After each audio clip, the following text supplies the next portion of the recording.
చూస్తున్నాం. రిమాండ్ రిపోర్ట్లో సంచలనాంశాలు వెలుగు చూశాయి. ప్రత్యక్ష సాక్షుల సమాచారం మేరకే నిందితులు అరెస్ట్ చేసినట్టుగా తెలుస్తుంది.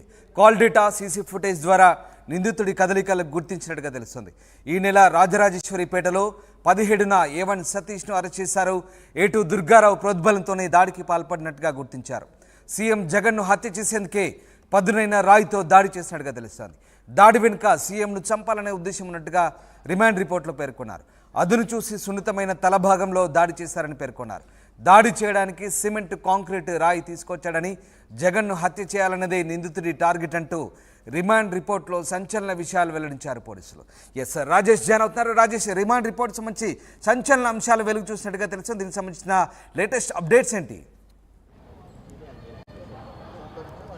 ఖచ్చితంగా రిమాండ్ రిపోర్ట్లో ఒక సంచలన విషయాలు బయటకు వస్తూ ఉన్నాయి. ఇది పక్కా ప్లాన్ ప్రకారం ముఖ్యమంత్రిని చంపే ఉద్దేశంతోనే దాడి జరిగిందని రిమాండ్ రిపోర్ట్లో పోలీసులు పేర్కొన్నారు. ఇది పక్కా ప్లాన్ ప్రకారం హత్య చేయడానికి పక్కా ప్లాన్తో చేశారని చెప్తున్నారు. అదును చూసి తలభాగంలో ఉద్దేశపూర్వకంగానే దాడి చేశారనేది ప్రధానంగా రిమాండ్ రిపోర్ట్లో పెట్టారు. కాల్ డేటా, అదేవిధంగా సీసీ ఫుటేజ్ ద్వారా నిందితుడిని అదుపులో తీసుకున్నామని కూడా పోలీసులు తమ రిమాండ్ రిపోర్ట్లో పెట్టారు. ఒక కాంక్రీట్ రాయి సాయంతో ముఖ్యమంత్రి మీద ఉద్దేశపూర్వకంగా దాడి చేశారు. A2 ప్రోద్బలంతోనే A1 ముఖ్యమంత్రి మీద దాడి చేశారని కూడా రిమాండ్ రిపోర్ట్లో పెట్టారు. ప్రస్తుతం లాయర్ సలీం ఉన్నారు. అసలు ఏం జరిగింది, రిమాండ్కి సంబంధించినటువంటి ఏ వాదాలు జరిగాయో తెలుసుకుందాం. సార్, లోపల ఏం జరుగుతుంది, రిమాండ్కి సంబంధించి రిమాండ్ విధించారు, ఏం చెప్తారు? అదే ఇప్పుడు సతీష్ అనే అబ్బాయి మీద మనం సర్చ్ వారెంట్ చేసాం. సతీష్తో పాటు దుర్గారావు అనే అదర్స్ కూడా చేసాము. కానీ ఇప్పుడు మనం సర్చ్ వారెంట్ మీద ప్రెషర్లో వచ్చి పోలీసు వాళ్ళు సతీష్ అనే ముద్దాయికి తీసుకొచ్చారు. వాదన ప్రతివాదన అయింది, ఆయనకి రిమాండ్ తీసుకొచ్చారు. రిమాండ్లో A2 ప్రోద్బలంతో ఇప్పుడు A1 సతీష్ రాయి, కంక్రీట్ రాయితో కొట్టారని రిమాండ్లో వాళ్ళు మెన్షన్ చేశారు. కానీ ఆ ప్రోద్బలంకి బ్యాక్గ్రౌండ్లో ఏముంది అని రాయలేదు. వాడు ఎందుకు ఇన్ఫ్లుయెన్స్ అయ్యారు A2 నుంచి ఆ డీటెయిల్స్ లేదు. ఏ రాయి నుంచి కంక్రీట్ నుంచి కొట్టారో ఆ సైజ్ గీస్ ఏం మెన్షన్ చేయలేదు. ఒకవేళ రాయి నుంచే కొడితే అక్కడ ఇది రావాలి కదా, సివిలింగ్ రావాలి, సివిలింగ్ అక్కడ లేదు అని మనం కోర్టుకి ఏం చేస్తాం, ఇన్లైట్ చేసాము. అది ఏదైనా పూల్లా ఉండే ఏదైనా ఏమంటారు స్టిక్స్ ఉంటాయి కదా, బంబూ స్టిక్స్ నుంచి ఏదైనా పడిందో అని మనము కోర్టుకి ఇన్లైట్ చేసాము. కోర్టు కూడా దాన్ని కన్సిడర్ చేసాం. మరి పాయింట్ నెంబర్ ఇది ఉందంటే అసలు ఈ జగన్మోహన్ రెడ్డికి సతీష్కి అసలు ఇనిమిటీ ఏముంది? జగన్మోహన్ రెడ్డి వైసీపీ లీడర్, కానీ సతీష్ టీడీపీ, CPM, CPI ఏదైనా పార్టీకి సంబంధం మనిషి కాదు. ఆయన రోజు కూలీ చేసి హ్యాండ్ టు మౌత్ ఉన్న అబ్బాయి ఉన్నాడని మనం కోర్టుకి ఇన్లైట్ చేసాం. సరే, అంటే ప్రోద్బలంతో, అంటే A2 ప్రోద్బలంతోనే A1 మీద A1 అటాక్ చేశారు. A2 అనేది ఒక పొలిటికల్ పార్టీకి సంబంధించిన వ్యక్తిగా పోలీసులు కూడా చెప్తున్నారు. అవును, కరెక్ట్. A2 BCCL ప్రెసిడెంట్ ఉన్నాడు, కరెక్ట్. కానీ ఆ పొదుపులో ఏముంది, అతనికి ఏం ఆశ చూపించారు అని, మీకు పైసలు ఇస్తున్నారా, లేకుంటే బంగారం ఇస్తున్నారా, ఒక ఇల్లు ఇస్తున్నారా, ల్యాండ్ ఇస్తున్నారా, అది రావాలి కదా. అసలు తిన్నాడు సేవల పర్టికులర్గా ఉండే నాలెడ్జ్, ఇంటెన్షన్ ఉండాలి. అక్కడ నాలెడ్జ్కు ఇంటెన్షన్కి మెన్షన్ చేయలేదు. అందుకే మనం కోర్టుకి మనం ఇన్లైట్ చేస్తాం. నాలెడ్జ్, ఇంటెన్షన్ లేనప్పుడు 307 మీరు కన్సిడర్ చేయరాదు. 323 కన్సిడర్ చేసి మీరు వాదన ప్రతివాదన పెట్టండి. మీరు ఏమంటారు కోర్టులో వాదించి మీరు ఆ బాబు మీద ఇది చేయండి. మనం మా సైడ్ ఏం ప్లే ఉంది, మన ఏం గ్రౌండ్స్ మీద మీరు వాదిస్తాం, దాన్ని కోర్టు కన్సిడర్ చేసి ఆఫ్టర్ ట్రయల్ జడ్జ్మెంట్ వస్తుంది కదా అని కోర్టుకి ఇన్లైట్ చేసాం. అంటే 307 పెట్టారు, అటెంప్ట్ టు మర్డర్ అనే కేసు సంబంధించి. దానికి సంబంధించి ఏం వాదన లేదు. 307 అసలు మెయింటైనబుల్ కాదు. ఇది ఎందుకంటే 307 ఒక చిన్న రాయితో కొడితే 307 మెయింటైనబుల్ కాదు. అది కూడా ఇక్కడ ఇంజురీ ఉంది కదా, ఇది వైటల్ పార్ట్ కూడా కాదు. ఇది వైటల్ పార్ట్ కూడా కాదు. ఆ అఫెన్స్ చేసిన కంక్రీట్ రాయి సైజ్ కూడా వాళ్ళు మెన్షన్ చేయలేదు.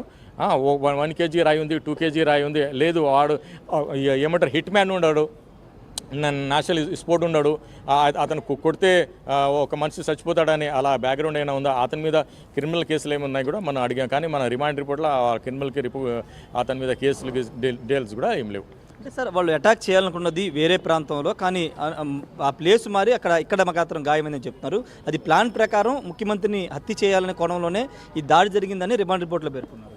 లేదు, ఇప్పుడు పోలీస్ వర్షన్ ఉంది. పోలీస్ వర్షన్ని క్రాస్ చేసే వాళ్ళ వాంగ్మూలంని టెస్టిఫై చేసే నాది ఇది ఉంది కదా, అది నా ధర్మం ఉంది. అది ఇప్పుడు వాళ్ళు ఇతను చేశారని చెప్పారు, దాన్ని ఎస్టాబ్లిష్ చేయాలి కదా పోలీసు. ఓన్లీ నా లైన్ రాసి A2 ప్రోద్బలంతో A1 కంక్రీట్ రాయితో కొట్టాడు, అతన్ని ఫినిష్ చేయాలి. అతని అవసరం ఏముంది చెప్పండి?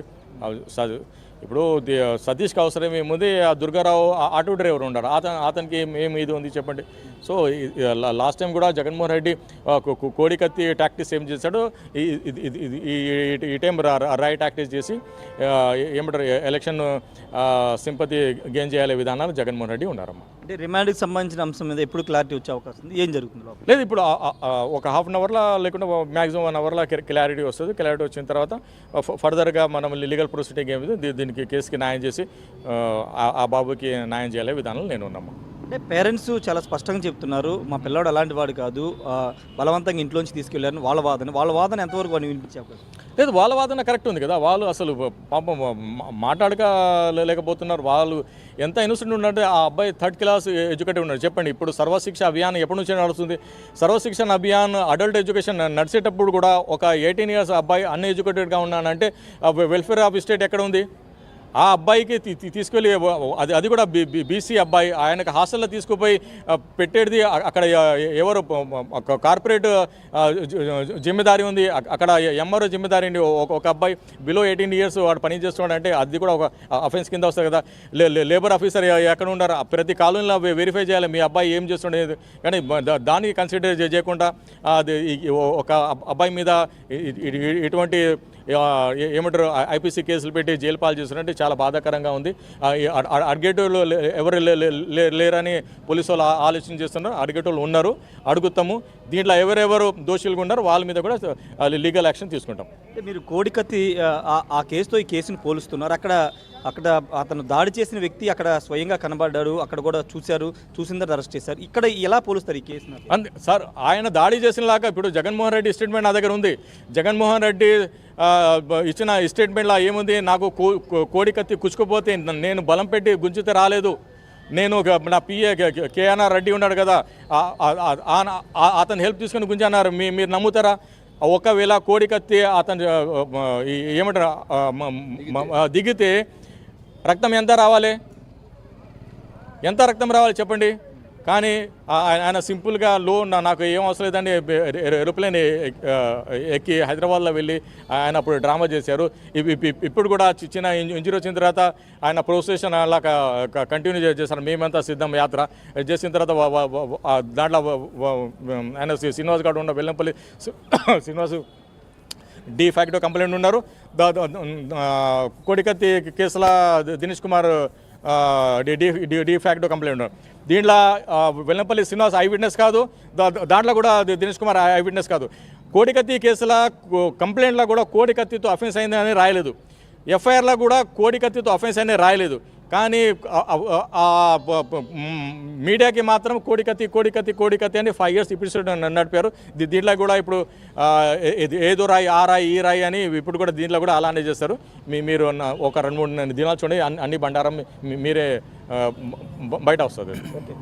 Thank you sir. ఇది లాయర్ సలీం చెప్తుంది ఏంటంటే రిమాండ్ రిపోర్ట్లో పెట్టినవన్నీ వాస్తవాలు కాదని చెప్తున్నారు. ఎందుకంటే ఐ విట్నెస్ అనేది వెల్లంపల్లి శ్రీనివాసు కొట్టిన దాడి చేసిన వ్యక్తిని చూడలేదు, కానీ ఐ విట్నెస్ వెల్లంపల్లి శ్రీనివాస్ని ఏ విధంగా పెడతారు. రెండోది, అతను ఉద్దేశపూర్వకంగా హత్య చేయడానికి ఈ దాడి చేశారని దానిపైన సరైన ఆధారాలు లేవు, కానీ హత్య చేయడానికే దాడి చేశారని పోలీసులు రిమాండ్ రిపోర్ట్లో పెట్టారు.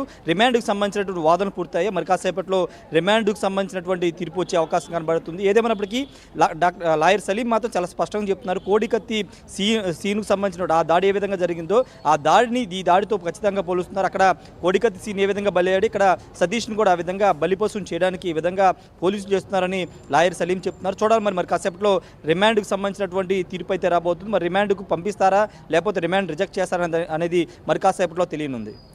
Right, yes, thanks for the update Rajesh. ఇది మొత్తం మీద సీఎం జగన్పై దాడి కేసు రిమాండ్ రిపోర్ట్లో సంచలన అంశాలు వెలుగు చూశాయి.